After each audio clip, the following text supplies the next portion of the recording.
या लेक्चरमध्ये आपण काय बघणार आहे? रिव्हिजन. कुठल्या टॉपिकचं? इन्व्हेंटरीज. इन्व्हेंटरी आठवतंय का हो? Inventories topic. येस, AS2 आठवत असेल तुम्हाला, अकाउंटिंग स्टँडर्ड 2. मी सांगितलं होतं व्हॅल्युएशन ऑफ इन्व्हेंटरीज आहे. तर इन्व्हेंटरीचा आधी आपण डेफिनेशन बघितलं होतं, आठवतं का इन्व्हेंटरीचं डेफिनेशन? इन्व्हेंटरीचं डेफिनेशन काय होतं? ऑर्डिनरी कोर्समध्ये आपण जे सेल करतो गुड्स त्याला आपण इन्व्हेंटरी म्हणतो. सर ते मॅन्युफॅक्चरिंग प्रोसेसमध्ये लागतंय ते पण का? हा, ते पण इन्क्लूड केलं होतं आपण, आठवतंय का? प्रोडक्शन प्रोसेसमध्ये जे जे लागणार आहे तुम्हाला मटेरियल ते पण काही राहिलेलं असेल तर ते पण इन्व्हेंटरी आहे. त्यानंतर पण काही कन्झ्युमेबल्स असतील बघा, कन्झ्युमेबल असते किंवा मेंटेनन्ससाठी स्पेअर्स वगैरे असतात बघा. म्हणजे मी एक्झाम्पल कशाचं दिलं होतं तुम्हाला? ते पेप्सीचे बॉटल, कोका कोलाचे बॉटल ते रॅक्स मध्ये ठेवतो ना आपण, असं रॅक्स असतं बघा, त्याच्यात त्यांनी बॉटल टाकतात, आठवतंय का तुम्हाला? हे पण त्यांच्यासाठी इन्व्हेंटरीच आहे ना हो. त्या कंपनीसाठी ते पण इन्व्हेंटरी आहे. आय होप तुम्हाला कळालेलं आहे इन्व्हेंटरी म्हणजे काय. तुम्ही लक्षात ठेवण्यासाठी काय म्हणू शकता? स्टॉक म्हणू शकता याला. कॉमन पार्लन्स मध्ये आपण काय म्हणतो? इन्व्हेंटरीला स्टॉक म्हणतो. ओके. इन्व्हेंटरीचं व्हॅल्युएशन कुठे दिलेलं आहे? AS2 मध्ये दिलेलं होतं आणि आपण त्याचे डिवाइड केलं होतं बघा 2-3 पार्ट मध्ये, आठवतंय का? हेल्ड फॉर ट्रेडिंग असं केलं होतं आपण, म्हणजे ट्रेडिंग साठी असलेले गुड्स. त्यानंतर रॉ मटेरियल प्लस सप्लाईज, आपण त्याला सप्लाईज म्हणतो. सप्लाईज मध्ये काय ते पेप्सी वगैरे ठेवतो ना आपण, ते रॅकेट काय काय असेल तसं भरपूर काय असू शकतं स्पेअर मध्ये, रॉ मटेरियल सोडून. ते रॉ मटेरियल आणि सप्लायची कॅटेगरी आहे. त्यानंतर एक शेवटचं बघितलं होतं वर्क इन प्रोग्रेस, म्हणजे समजा एक प्रोडक्शन प्रोसेस आहे त्याच्यामध्ये अर्धवट काहीतरी काम झालेलं आहे, मग त्याला आपण काय म्हणतो? Work in progress, WIP. आठवतंय का? तर इन्व्हेंटरी कुठलं हे फॉलो करते हो? कन्सेप्ट, मॅचिंग कन्सेप्ट फॉलो करताय. मी तुम्हाला ट्रेडिंग अकाउंटचं एक्झाम्पल दिलं होतं. समजा मी परचेस केलो 10 products at the rate of 1, तर ट्रेडिंग अकाउंटला मी परचेस किती दाखवणार? 10 रुपीजचं. समजा मी 8 प्रोडक्ट्स मी सेल केलो, माझे आयटम्स 8 आयटम्स मी सेल केलो ऍट द रेट ऑफ 2, तर इथं 60 म्हणून सेल दिसणार आहे, बरोबर आहे का? तुम्ही जर एवढंच दाखवला ट्रेडिंग अकाउंटला तर तुमचं जीपी किती दिसणार आहे? प्रॉफिट 6 दिसणार आहे. करेक्ट आहे का हो? नाही आहे का? तर 8 जे आयटम्स तुम्ही विकलात, 1 रुपये प्रॉफिटने विकलात, 1 रुपयाला घेतलात, 2 रुपयाला विकलात, मग 8 रुपये प्रॉफिट व्हायला पाहिजे होतं. 6 रुपये का दिसतंय हो? तुम्ही काहीतरी चुकताय, कळतंय का तुम्हाला? इथं 10 आयटमचा तुम्ही खर्च दाखवला डेबिटला, इन्कम तुम्ही 8चं दाखवताय, मग चुकणारच ना. इथं स्टॉक मध्ये दिसायलाच पाहिजे. स्टॉक ऍट कॉस्ट दाखवतो, आठवतंय का आपण? AS2 प्रमाणे मी शेवटी सांगितलं होतं cost or NRV whichever is less.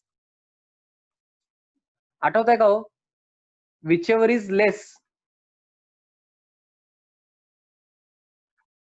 NRV म्हणजे काय? Net realisable value. ते नंतर बघू थोड्या वेळानंतर. सध्या काय कॉस्ट लक्षात ठेवा तुम्ही. इथं कॉस्ट दाखवायला पाहिजे ना, ऍट कॉस्ट दाखवायला पाहिजे आपण. मग इथं ऍट कॉस्ट तुम्ही इथं दाखवल्यानंतर 18, इथं -10 किती होणार? इथं जीपी डायरेक्ट 8 होणार आहे. मग हे करेक्ट आहे बरं का? मग हे मॅचिंग करावं लागते तुम्हाला, समजताय का? तुम्ही डेबिटला खर्च 10 आयटमचं दाखवताय, इन्कम तुम्ही 8 आयटमचं दाखवताय, असं चालतंय का? नाही. इथं 10 आयटम दाखवलेला असेल डेबिटला, तर क्रेडिटला पण 10 आयटम यायला पाहिजे. या कन्सेप्टमुळे इन्व्हेंटरीचं व्हॅल्युएशन होत असतंय आणि सगळ्यात इम्पॉर्टंट आहे. आणि कॉस्ट ऑफ इन्व्हेंटरी मध्ये आपण काय काय घेतो? कॉस्ट ऑफ इन्व्हेंटरी मध्ये मला सगळ्यांनी सांगायचं, गोडाऊन पर्यंत येईपर्यंत, समजा हे परचेस कॉस्ट काहीतरी आहे, समथिंग आठवतंय का? त्याच्यामध्ये गोडाऊन पर्यंत येईपर्यंत जे जे खर्च असणार आहे गोडाऊनला येईपर्यंत, ट्रान्सपोर्टेशन चार्जेस, त्यानंतर काय काय असतंय आठवतंय का? लोडिंग अनलोडिंग सगळं ऍड करायचंय. लोडिंग अनलोडिंग चार्जेस, त्यानंतर काय? Taxes which are non refundable काही टॅक्स दिलेले असेल, क्वेश्चन मध्ये दिलेलं असतंय, ते सगळं काय करायचं तुम्हाला? सगळं ऍड करून अमाऊंट काढायचंय. हे कॉस्ट ऑफ इन्व्हेंटरी असणार आहे. आय होप तुम्हाला समजलं आहे. सर ते ट्रेड डिस्काउंट होतं की, trade discount is not recorded, इथंच लेस करायचं, लेस ट्रेड डिस्काउंट इथंच करायचं बरं का? परचेस प्राइस मधून लेस ट्रेड डिस्काउंट करायचं, त्यानंतरच हे सगळं ऍड करायचंय. आय होप तुम्हाला समजतंय. हा, मॅन्युफॅक्चरिंग एक्सपेन्सेस वगैरे पण ऍड करतो बरं का आपण. मॅन्युफॅक्चरिंग एक्सपेन्सेस असतील तर मी पुढे सांगतो तुम्हाला, तर मी आताच कव्हर करून टाकतो ते पॉईंट. ऐका ना, इन्व्हेंटरी मध्ये काय काय आहे बघा. समजा तुम्ही मॅन्युफॅक्चरिंग करताय तर काय काय कॉस्ट घ्यायला पाहिजे हो? मॅन्युफॅक्चरिंग कॉस्ट घ्यायला पाहिजे का? घ्यायलाच पाहिजे. मॅन्युफॅक्चरिंग कॉस्ट आणि दिलेला आहे समजा, घ्यायला पाहिजे का? 100% घ्यावं लागेल. सेलिंग कॉस्ट घ्यावं लागेल का? मला सांगा. सेलिंग कॉस्ट घ्यायचं का सांगा मला.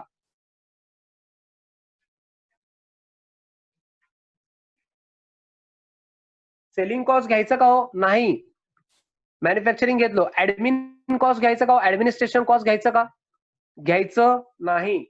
त्यासोबतच मी बॉरोईंग कॉस्ट सांगितलं होतं, जे इंटरेस्ट वगैरे असतंय ते घ्यायचंय का? नॉर्मली नाही म्हणून लक्षात ठेवा. पुढे तुम्ही इंटरमिजिएट मध्ये थोडं बॉरोईंग कॉस्टवर शिकणार आहे, अकाउंटिंग स्टँडर्ड आहे, तेव्हा थोडं केसेस वेगळ्या असतात. पण सध्या फाउंडेशनसाठी काय लक्षात ठेवायचंय? बॉरोईंग कॉस्ट आपण घेत नाही. ऍबनॉर्मल कॉस्ट घेतो का आपण? ऍबनॉर्मल कॉस्ट घेतो का? ऍबनॉर्मल कॉस्ट पण घ्यायचं नाही. स्टोरेज कॉस्ट घ्यायचंय का? आठवण करा थोडं, स्टोरेज कॉस्ट घ्यायचं नाही. कॅरेज आउटवर्ड घ्यायचंय का? कॅरेज आउटवर्ड म्हणजे गुड्स सेल करताना आलेला ट्रान्सपोर्टेशनचा खर्च आहे, घ्यायचा आहे का? नाही. हे सगळं घ्यायचंय. मग काय घ्यायचंय सर? मॅन्युफॅक्चरिंग एक्सपेन्सेस घ्यायचंय. आय होप तुम्हाला समजलेलं आहे. ओके, हे आपण नंतर बघितलं होतं रेग्युलर बॅच मध्ये, थोडं शेवटी बघितलं होतं आपण ते. ओके, पण मी आताच कव्हर केलेलं आहे. मला सांगा व्हॅल्युएशन आपण कसं करतो? आपण कॅटेगरी केलं होतं होमोजेनियस आणि हेटरोजेनियस प्रोडक्ट. आठवतंय का हो? होमोजेनियस म्हणजे सगळं सेम सेम असतंय. आठवतंय का? तुम्ही पार्लेजी आणलात 10 रुपयाचं आणि मी पार्लेजी आणलो 10 रुपीजचं, तर सेमच आणणार नाही, आणणार ना हो? काय फरक असणार आहे का? नाही. पण तेच साडीच घ्या तुम्ही. समजा तुम्ही साडी घ्यायला गेलात किंवा ड्रेस घ्यायला गेलात 1000 रुपयामध्ये, आणि मी पण गेलो समजा, म्हणजे घरातल्यांसाठी साडी आणायला गेलो 1000 रुपयामध्ये, तुम्ही आणि मी सेम आणणार आहे का हो? नाही, 100% डिफरंट असणार आहे. तुम्ही 500 साडी घेतलं, मी 500 घेतलं तरी तरी त्यामध्ये मॅच होत नाही. असं तुमचं चॉईस असतंय. त्यामुळे हे हेटरोजेनियस आहे आणि हे होमोजेनियस आहे. होमोजेनियसला व्हॅल्युएशन कसं करायचो? FIFO, LIFO and weighted average. आठवतंय का? Weighted average, weighted average cost method म्हणतो त्याला, वॅक वगैरे. Weighted average cost method. FIFO म्हणजे first in first out, LIFO म्हणजे लास्ट इन फर्स्ट आउट.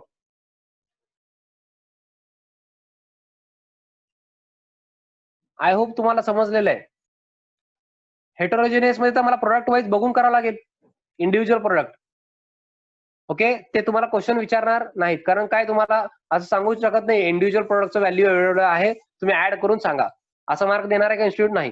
मग आता फिफो आपण बघणार आहे. फिफो मध्ये काय करत होता हो? First in first out. आठवतंय का?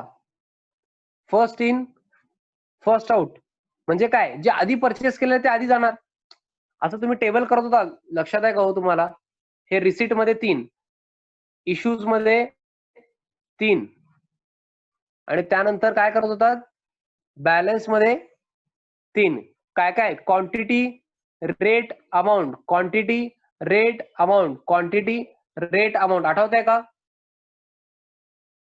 मग ह्या फर्स्ट इन फर्स्ट आउट मध्ये स्टॉक मध्ये कुठलं राहणार आहे? आधी जे आले मी सगळे ते काय केलो? मी इश्यू केलो. मग जे शेवटी आलेले आहेत तेच माझ्या स्टॉक मध्ये राहणार ना हो इथं. समजताय का? म्हणजे लास्ट बॉट, मी एक सेंटेन्स सांगितलं होतं बघा, last bought are in stock. फिफोच्या केसमध्ये. लिफोच्या केसमध्ये उलट होणार आहे.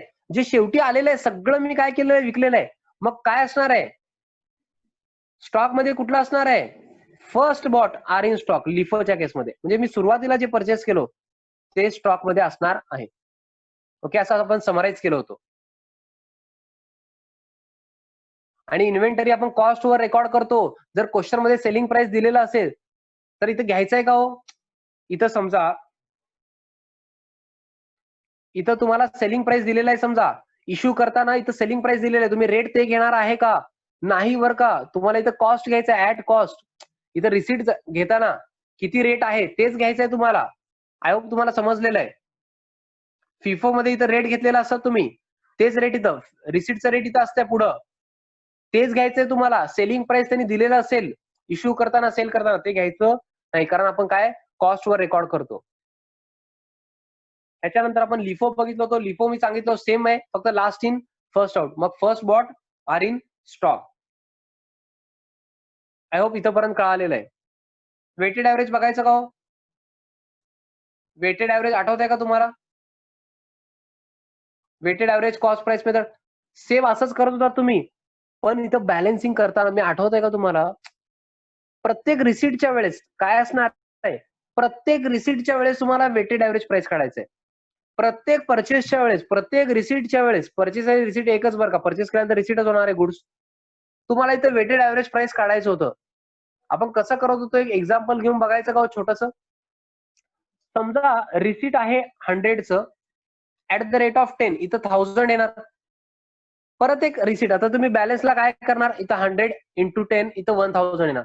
समजा मी अजून 50 युनिट्स परचेस केलेले आहेत, 50 units at the rate of 20 घ्या, किती येणार आहे, हे 1000च येणार का, 1000च येणार. इथं वेटेड ऍव्हरेज मध्ये काय करत होतो, फिफो मध्ये तर आपण सगळे लिहित होतो, हो आठवत आहे का, पण इथं वेटेड ऍव्हरेज मध्ये डायरेक्ट एकाच लाईन मध्ये लिहायचं, डायरेक्ट 150.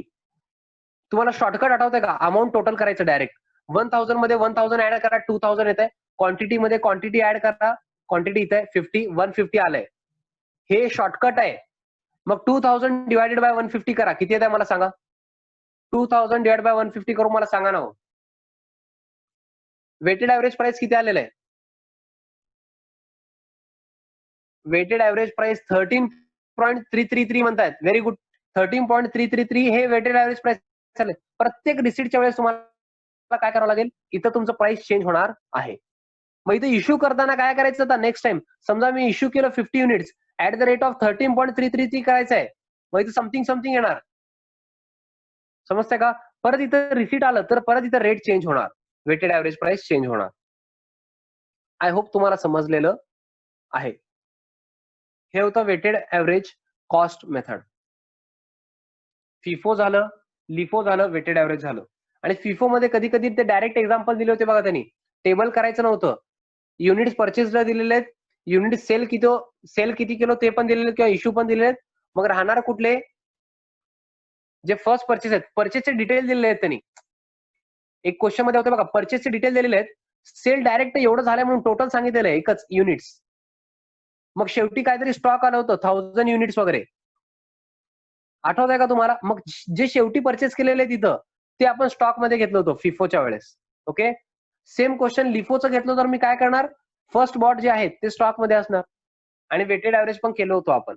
आय होप तुम्हाला आठवण आहे. त्यानंतर मला इन्व्हेंटरी रेकॉर्ड करायचं सिस्टीम सांगणार का हो, दोन इन्व्हेंटरी रेकॉर्ड सिस्टीम मी घेतलं होतं, तुम्हाला आठवत आहे का सर, तुम्ही सांगितल्याशिवाय का आठवत नाही. पिरियॉडिक अँड परपेच्युअल, पिरियॉडिक अँड परपेच्युअल आठवत आहे का. पिरियॉडिक मध्ये काय करत होतो आपण, ऍक्च्युअल फिजिकल काउंट करत होतो. प्लीज माझ्या हँडरायटिंगला बिअर करा, ऍक्च्युअल फिजिकल काउंट करत होतो आपण. इन्व्हेंटरी रेकॉर्ड सिस्टीम मध्ये पिरियॉडिक बघतोय आपण, पिरियॉडिक इन्व्हेंटरी सिस्टीम मध्ये आपण काय करतो, ऍक्च्युअल फिजिकल काउंट करत होतो. म्हणजे समजा मी येऊन तुम्हाला विचारलो आज म्हणजे समजा डेट आहे 10 जून 2020, या डेटला येऊन मी तुम्हाला ऍज अ चार्टर्ड अकाउंटंट तुम्हाला मी स्टॉक विचारतो, तुम्ही काय करणार, सर थांबा सर मी मोजतो, असं मोजून सांगणार ऍक्च्युअल फिजिकल काउंट करून. पिरियॉडिक मध्ये, परपेच्युअल मध्ये तसं नाही, ऑलरेडी तुम्ही रेकॉर्ड मेंटेन केलेलं हो, डेली रेकॉर्ड तुम्ही मेंटेन केलेला आहे. After each receipt and issue तुम्ही काय केलेलं आहे, रेकॉर्ड केलेलं आहे. समजा मी तुम्हाला येऊन विचारलो 10 जूनला, तुम्ही काय करणार, ते रेकॉर्ड कीपिंग सिस्टीम जे आहे तुमच्या बुकमध्ये, तुमचं बुक असेल, कॉम्प्युटराइज असेल, काय पण तुम्ही बघून लगेच सांगा, सर एवढ्या एवढ्या युनिटचं स्टॉक आहे, एवढं व्हॅल्यू आहे बघा सर, संपलं. मग परपेच्युअल मध्ये कॉस्ट जास्त लागणार आहे, कारण रेकॉर्ड तुम्हाला व्यवस्थित मेंटेन करावं लागणार आहे. पिरियॉडिक मध्ये कॉस्ट कमी आहे, का तर एका दिवशी तुम्ही काउंट करणार, संपलं, तेवढं स्टॉक आहे म्हणणार, व्हॅल्युएशन करणार, झालं. परपेच्युअल मध्ये तसं नाही, रेग्युलरली तुम्हाला रेकॉर्ड मेंटेन करावं लागणार आहे, कॉस्टिंग थोडंसं जास्त आहे. ओके,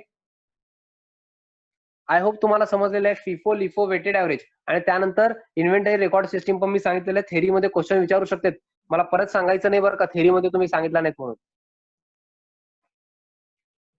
यानंतर आठवतंय का हो तुम्हाला, अडजस्टेड सेलिंग प्राइस मेथड बघितलं, adjusted selling price method, adjusted selling price method आठवतंय का हो तुम्हाला. मला सांगा, सगळ्यात इम्पॉर्टंट, कॉस्ट मध्ये प्रॉफिट ऍड केलो मी, ग्रॉस मार्जिन ऍड केल्यानंतर मला सेलिंग प्राइस भेटणार नाही हो. हे जर कळालं तरच ही मेथड कळणार आहे. कॉस्ट मध्ये समजा 100 रुपीचं कॉस्ट आहे, प्लस काहीतरी मी प्रॉफिट 20% आहे, समजा मी ऍड करणार, मी माझं प्रॉफिट 20, तर मला सेलिंग प्राइस 120 असणार ना माझं, तर हे कळायला पाहिजे. आय होप तुम्हाला कळालेलं आहे. तर समजा इथं 25 आहे, तर मी थोडंसं बेसिक घेणार आहे, एकच मिनिट. ते रफ होत नाहीये, इथं लक्ष द्या. मी इथं लिहितोय 100 + 25 125 आहे समजा. 100 + 25 125 हे कॉस्ट आहे, हे जीपी आहे, ग्रॉस मार्जिन, आणि हे सेलिंग प्राइस आहे. तर हे 25 म्हणजे 25% ऑफ कॉस्ट आहे, म्हणजे 1/4 ऑफ कॉस्ट आहे. हे कळालं का तुम्हाला? 1/4 ऑफ कॉस्ट हे कळालं का? 1/4 ऑफ कॉस्ट घेतलेलं आहे आपण ऍज अ कॉस्ट. त्याचं 1/4 ऑफ कॉस्ट तुम्ही केलात म्हणजे किती, 100 × 1/4 केलात तर 25 येणार आहे. हे ग्रॉस प्रॉफिट आहे. समजा तुम्हाला ऍज अ सेलिंग प्राइसचं पर्सेंटेज सांगायचंय. 1/4 ऑफ कॉस्ट म्हणजे 1/5 ऑफ सेल्स. मी आता हे एक्सप्लेन करणार नाहीये, आठवण ठेवायचंय. 1/4 ऑफ कॉस्ट म्हणजे 1/5 ऑफ सेल्स. सर प्रूव्ह करून दाखवा. सेलिंग प्राइस किती आहे? 125. समजा तुम्हाला कॉस्ट दिलेलं नाहीये, सेलिंग प्राइस दिलेलं आहे 125 इंटू 125. एकच मिनिट.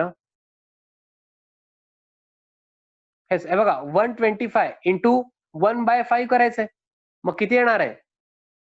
20 येणार आहे बरं का. 25 येणार आहे बघा. 25 येणार आहे. मागच्या केसमध्ये पण, या केसमध्ये पण किती आलं होतं? दिसतंय का इथं? ग्रॉस मार्जिन आपलं किती आहे? ग्रॉस मार्जिन आपलं किती आहे? 25. मग 125 इंटू 1/5 केल्यानंतर पण ग्रॉस मार्जिन किती येणार आहे? जीपी. मग तुम्ही काय करू शकता? 125 मायनस 25. मग तुम्हाला कॉस्ट पण मिळणार आहे. आय होप तुम्हाला समजलंय. मला काय सांगायचंय, 1/3 ऑफ कॉस्ट म्हणजे 1/4 ऑफ सेल्स. मी इथं कॉलमच करतो, थांबा. इथं कॉस्ट, इथं सेल्स. 1/2 ऑफ कॉस्ट असेल तर 1/3 ऑफ सेल्स. 1/3 ऑफ कॉस्ट असेल तर 1/4 ऑफ सेल्स. 1/4 ऑफ कॉस्ट असेल तर 1/5 ऑफ सेल्स. 1/5 ऑफ कॉस्ट असेल तर 1/6. असं जाणार कंटिन्यू. ओके, हे आठवण ठेवा, थोडं सोपं जाणार आहे. सर आठवण ठेवायचं नाहीये, मग आठवण काय ठेवायचं? हे आठवण ठेवायचं, कॉस्ट प्लस ग्रॉस मार्जिन किंवा gross profit is equal to selling price. ह्या इक्वेशन मध्ये टाकायचं. जे पण तुम्हाला दिलेलं आहे त्याला 100 समजायचं. जे पण दिलेलं आहे तुम्हाला त्याला 100 समजायचं. क्रॉस मल्टिप्लिकेशन करून तुम्हाला मिळून जाईल. ओके, इक्वेशन युज करून. हे जर समजलेलं असेल तर ऍडजस्टेड सेलिंग प्राइस मध्ये त्यांनी काय करतात, closing stock at selling price दिलेलं असतं. आठवतंय का? Closing stock at selling price दिलेलं आहे. मला सेलिंग प्राइसला व्हॅल्यू करू शकतो का मी स्टॉक? नाही, मला कॉस्टला व्हॅल्यू करायचं. मग मी काय करायला पाहिजे? लेस यातलं ग्रॉस प्रॉफिट मार्जिन मी कट करायला पाहिजे ना हो. मी हे लेस केलो, मग मला काय मिळणार आहे हो? क्लोजिंग स्टॉक ऍट कॉस्ट हे मिळणार आहे. पण इन्स्टिट्यूट एवढं इझिली तुम्हाला देणार आहे का? हे जीपी तुम्हाला देणार आहे का?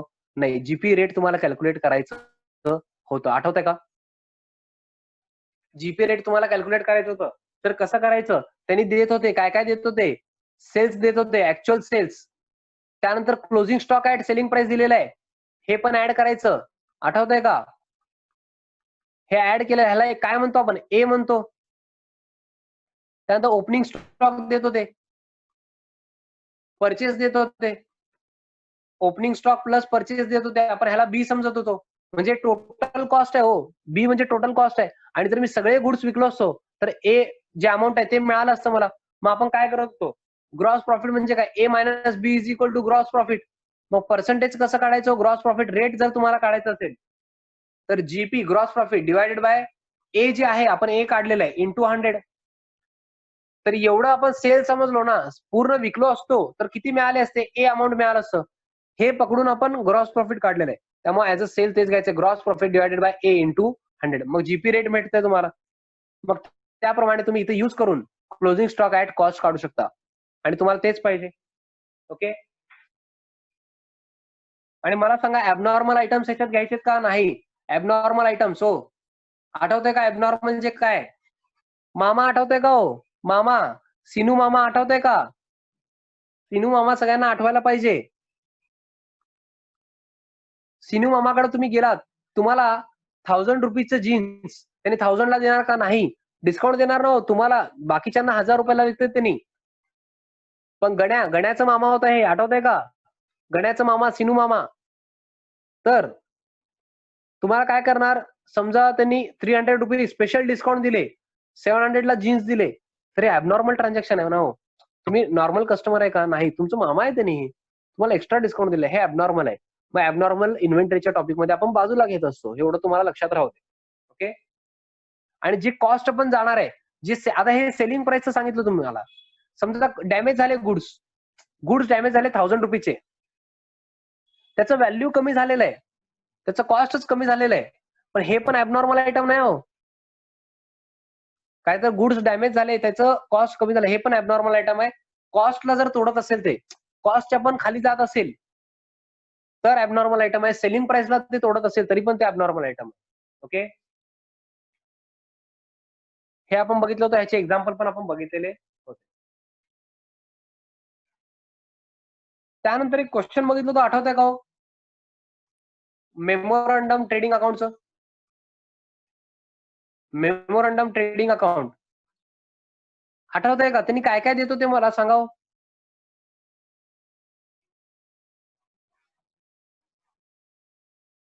असं आपण 3 कॉलम केलं तर आठवतंय का? नॉर्मल, ऍबनॉर्मल आणि टोटल. एकच मिनिट. येस, नॉर्मल, ऍबनॉर्मल आणि टोटल.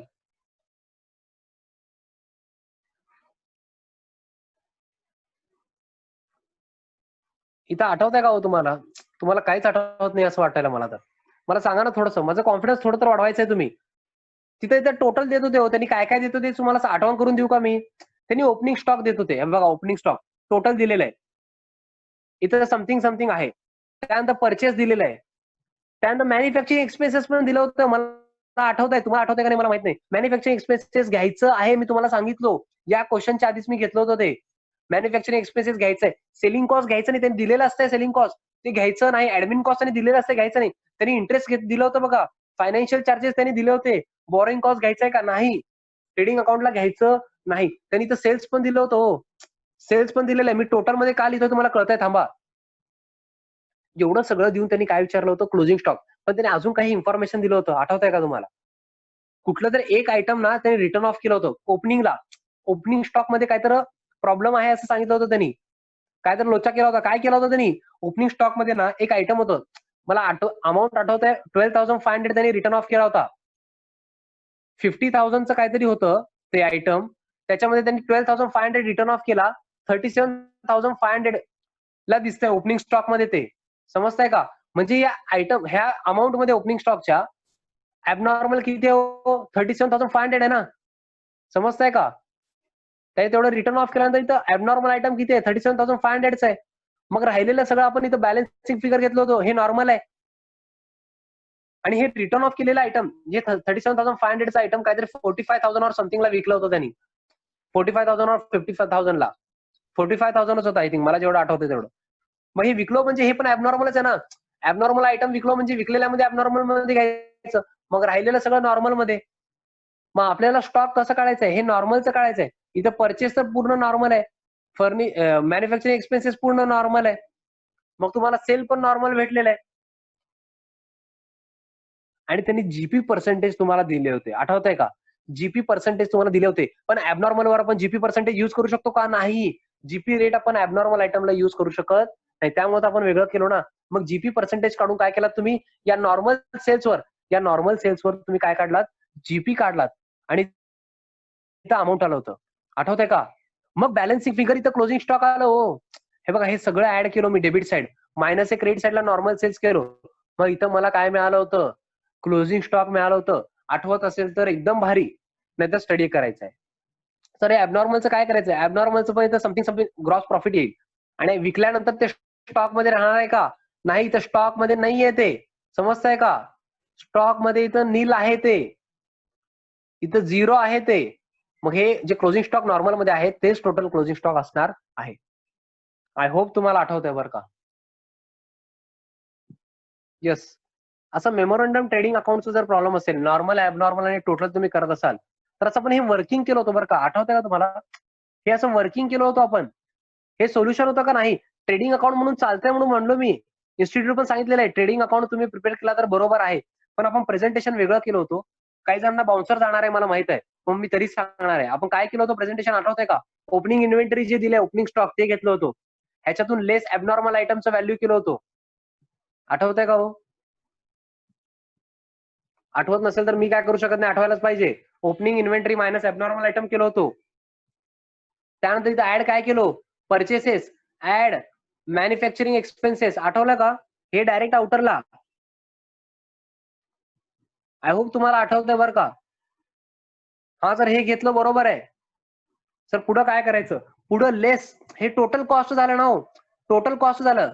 काय करायचं नंतर, cost of goods sold less करायचंय. कॉस्ट ऑफ गुड्स सोल्ड सांगायचं राहिलंय माझं. कॉस्ट ऑफ गुड्स सोल्डचे 2 फॉर्म्युला मला सांगायचे फास्ट. इथंच आता सांगायचंय कॉस्ट ऑफ गुड्स सोल्डचे formula. Cost of goods sold म्हणजे काय हो, सेल्स मायनस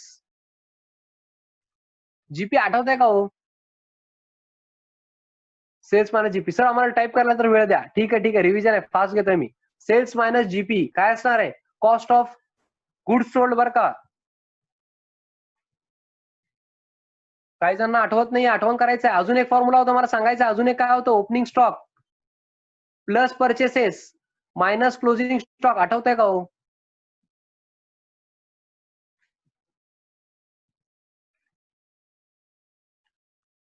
सीओजीएस म्हणजे सेल्स मायनस ग्रॉस प्रॉफिट और opening stock plus purchase minus closing stock. हे मधूनच मी सांगितलं आपलं हे चालू नाहीये.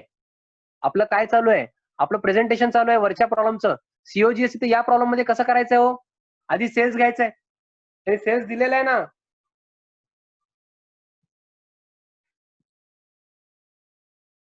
एकच मिनिट. हा यस, त्यांनी सेल्स दिलेलं आहे.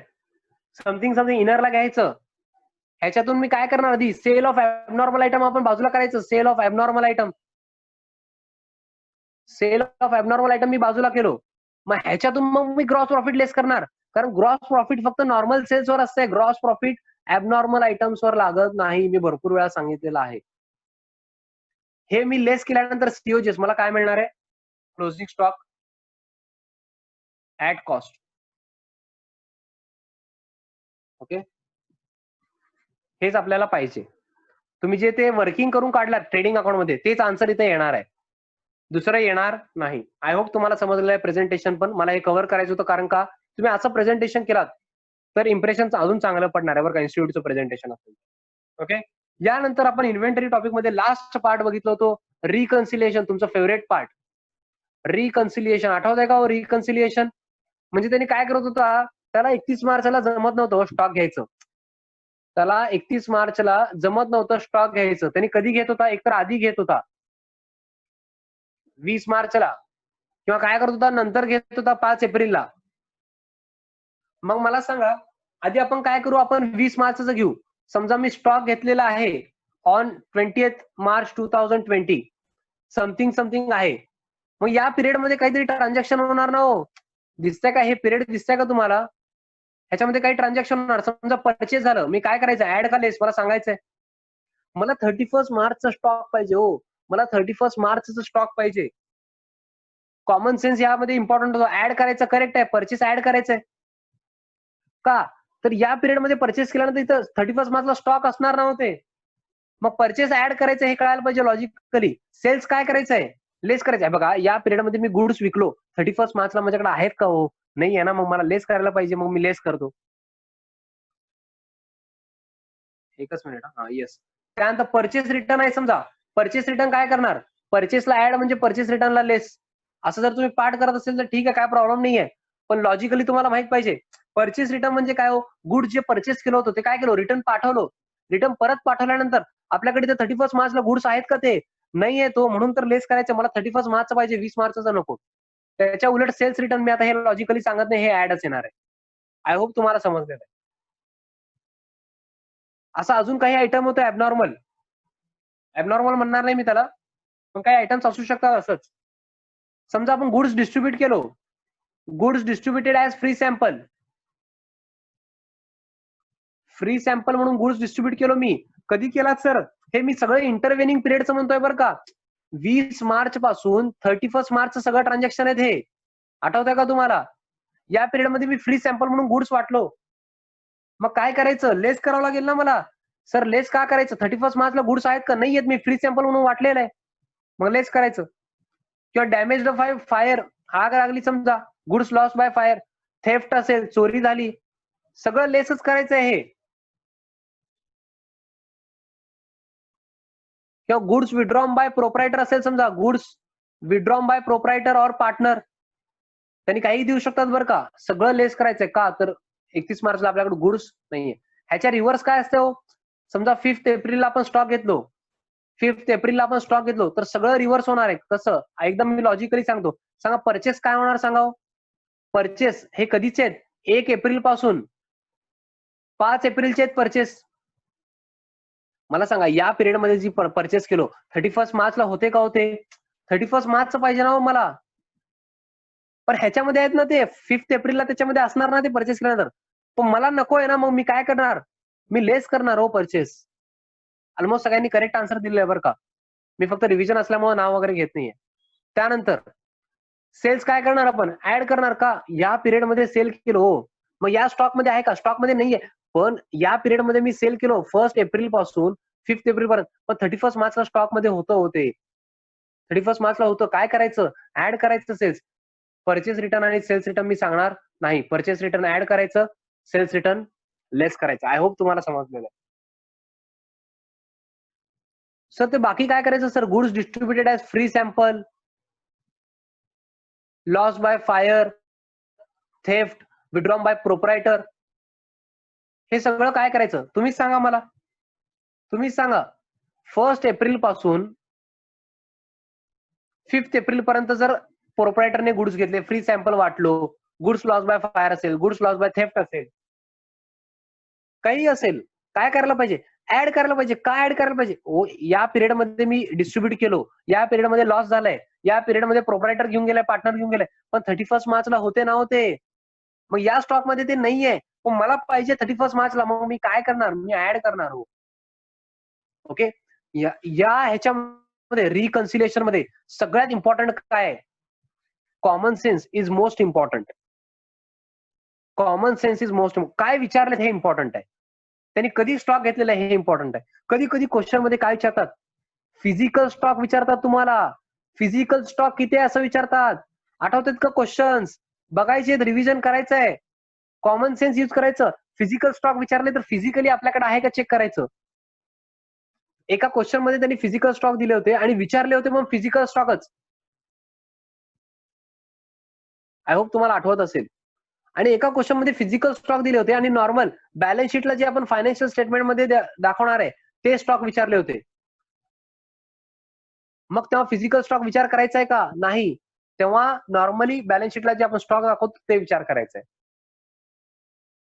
आय होप तुम्ही कॉमन सेन्स लावून हे करणार आहे. ओके.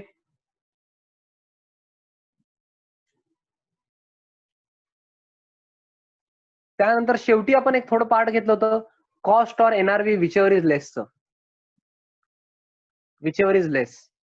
कॉस्ट म्हणजे तुम्हाला माहित आहे सर, एनआरव्ही कसं सांगा ना. एनआरव्ही म्हणजे काय आठवत आहे का, नेट रिअलायझेबल व्हॅल्यू.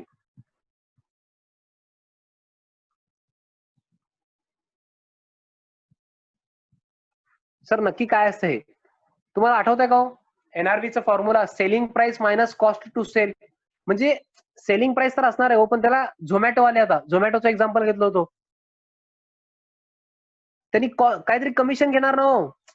झोमॅटोला काहीतरी कमिशन घेणार. माझं हॉटेल आहे समजा, माझं सेलिंग प्राइस आहे 200चं मी पनीर टिक्का मसाला मी विकलेला आहे.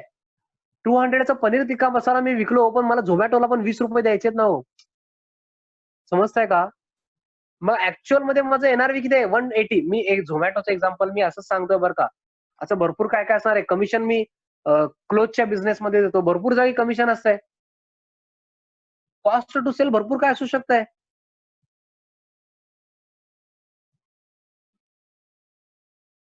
एजंटला कमिशन देऊ शकतो किंवा डिलिव्हरी चार्जेस काहीतरी असू शकतात. तुम्ही अमेझॉन वगैरे तिथून डिलिव्हर करून घेता बघा. अमेझॉनला ऑर्डर करता तुम्ही, अजून कुठं करता, फ्लिपकार्टला करता ऑर्डर तुम्ही, ते टाटा क्लिकवर ऑर्डर करता तुम्ही, तरी डिलिव्हरी चार्जेस काय तर घेतात. मग ते कॉस्ट टू सेल आहे ना त्यांचं. समजताय का. सर आमच्याकडून तर ते घेतात की, समजा घेत नाहीत, कधी कधी फ्री डिलिव्हरी देतात ना हो, पण चार्जेस तर लागणारच आहेत की. मग त्यांच्यासाठी कॉस्ट टू सेल असणार आहे. ओके. आय होप तुम्हाला समजलेलं आहे. सर मग तुम्ही कशाला शिकवताय. आणि एनआरव्ही सगळ्यात इम्पॉर्टंट कशाला शिकवतोय, म्हणजे cost of NRV which is लेसला आपल्याला इन्व्हेंटरी घ्यायचंय. पण हे एनआरव्ही ओव्हरऑल घ्यायचंय का नाही, प्रत्येक गुडचं समजा असं 5 आयटम आहेत. 5 आयटमचं कॉस्ट इथं दिलेलं आहे समजा. मी तुम्हाला भरपूर वेळा सांगितलेलं आहे हे असं कॉस्टिंग आहे तिथं. आणि एनआरव्ही याचं प्रत्येक गुडचं वेगळं पाहिजे मला. असं कंबाईन चालत नाही. 5 आयटमचं एवढं एनआरव्ही आहे असं चालत नाही. AS2 मध्ये क्लिअरली दिलेलं आहे. एनआरव्ही इंडिव्हिज्युअल बेसिसवर असणार. समजा ह्याचं एनआरव्ही 90 आहे, ह्याचं 210 आहे, ह्याचं 140 आहे, ह्याचं 120 आहे, ह्याचं 220 आहे.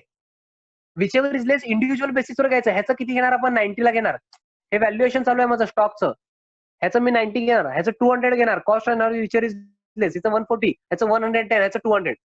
ह्याचं टोटल घेतल्यानंतर मला व्हॅल्यू मिळणार आहे इन्व्हेंटरीचं. आय होप तुम्हाला समजलेलं आहे. हे मी तुम्हाला सांगितलं होतं.